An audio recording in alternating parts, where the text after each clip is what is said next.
Continuing coverage of Super Bowl 59 from Radio Row here at the New Orleans Convention Hall continues. I'm Baker Machado with Front Office Sports, where we're talking to athletes, celebrities, and insiders, and of course, big executives that impact your life as well. And one of those, right over here, the BetMGM CEO Adam Greenblatt, joining us here. Adam, thank you so much for joining us. Thank you for having me. Probably next to March Madness this weekend, one of the biggest ones for you guys. What are you sort of looking at in terms of what the markets are going to be looking like and the bets are going to be looking like for this weekend? So this is the most important day of the year for BetMGM, for fans. It's a day that we will see record volumes, and that puts obviously pressure on technology, but it's a day of celebration. We have the widest possible offering of markets of any single event in the year. We're offering 1,500 different markets, different things to bet on, which, from the obvious ones, like who's going to win, to right. Saquon anything, right, to who's winning the coin toss and what the Gatorade color is, absolutely. To is Travis going to propose? Yeah, exactly. You bet on it. You can do anything. But more than that, what I love about our industry? The money never lies. Why? Because 85% of bets are that Travis is going to propose. 95% of money says no. Oh, that's interesting. So go where the money goes anyway. But more broadly, look, we've got a ton of promotions, VIP events. We've got Trombone Shorty headlining our event tomorrow night at the Toulouse Theatre. We've got $1 million jackpot. You've got to answer a few questions and in you go, $1 million challenge. You can share bonus bets. Right. So there's a lot for players and there's something for everyone. How would you describe now, in many ways, it's still the Wild West in many ways of this industry, where things are at with not only just your company, but betting and gambling in general? Because again, this is still a sort of new wave thing that since the Supreme Court ruling, I'm sure you're involving technology and AI into a bunch of different things, but where would you sort of say the status of the industry is at right now? It's really interesting. So the industry, I would say, the industry is now, sports betting is legal in 38 states. Mm-hmm. We only have 5 iGaming states and provinces, right? So if I look at the addressable market, like how much have we got to go? Mm-hmm. I think we're probably in sports betting halfway. In iGaming, 20%. Mm-hmm. I think the iGaming opportunity relative to the sports opportunities is that much more significant. But there are moves into our sector. I mean, you've seen now CFTC are trying to offer contracts on sports wagering. On the gaming side, you've got the sweepstakes casinos doing their thing.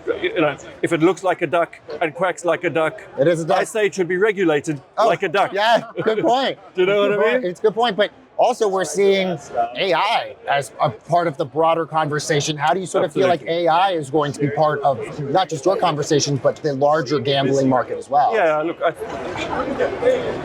I think there is tremendous opportunity, very, very generally, for AI. The thing that we are focused on now is how we use AI in very specific, very practical, near-term implementations, right? Because you step back and the blue sky thinking around AI is the exciting, 2 years, 3 years, 3 to 5 years even down the track. But right now, how can we improve the velocity of CRM campaigns and supercharge our personalization efforts and the obvious one, really drive efficiencies through our customer care operation and improve our deflection rate. So it's really a broad gamut of opportunity. But what we're focusing on now, relatively more than the 5-year opportunity, is how we can make an impact now. You obviously with MGM, you have the brand name and the prestige that goes with it. But as I mentioned, the Wild West, you walk around, there's the DraftKings, the FanDuels, and their content agencies and all of this other stuff. How do you sort of compete in this very sort of cluttered, but also sort of wild industry that we're in right now with all of these other guys right here? Yeah, absolutely. BetMGM has a superpower and a differentiator, and that's MGM Resorts. The footprint of MGM Resorts throughout the US is powerful, and obviously I'm not sure if you've been to Vegas recently, but you get off the plane and you feel the energy. You feel the energy. Yep. Right? And it's the bringing together of a digital every day, all through the year, digital experience with those peak in real life experiences. That is the magic of BetMGM. You earn loyalty points by playing online with us.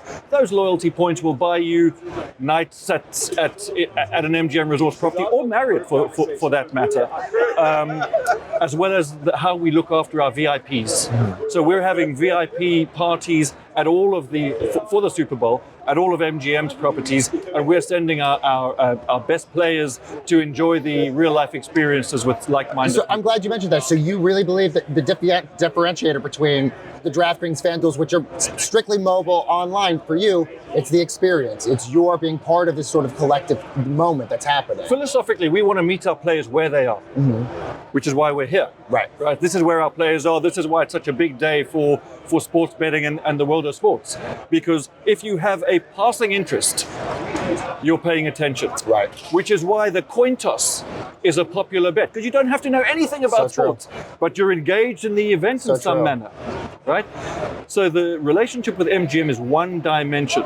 It's without question, we have to be, and are, we believe, best in class in terms of a pure digital experience. Because not everybody wants to go to Vegas. Not everybody wants to enjoy those real life experiences. Sometimes you want to enjoy our entertainment in your underwear and with a glass of wine. Right, exactly.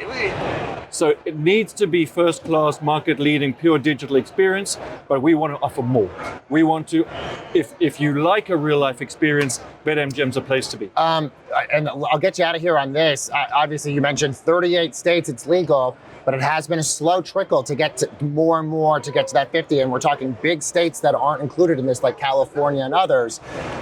When I'm sure it's going to be inevitable when it's 50, but what's sort of the growth opportunities when you're sort of mitigated with when not big states are included on this? And do you believe we're going to get a universal across the board 50 states on here?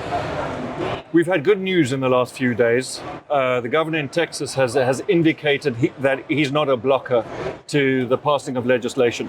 That's a big move, because there is otherwise, the team owners are generally supportive of it. And with their legislative session happening every 2 years, this could be a positive moment for the state of Texas. And Texas is a big state. Big states, yeah, absolutely, which would be fantastic. California is a more complicated political landscape. Sure. We have to. There's a lot of regulations you got to go through, and the tribal interests are way different. Vital. So we need, the path forward is in partnership with those tribal interests, and so that might have a longer time frame. Either way, going to be an incredibly exciting weekend for a lot of players this weekend, as you call them. BetMGM CEO Adam Greenblatt, thank you so very much for joining us. My pleasure. Thank you for having me. And we got a lot more interviews coming your way from Radio Row right here with Front Office Sports.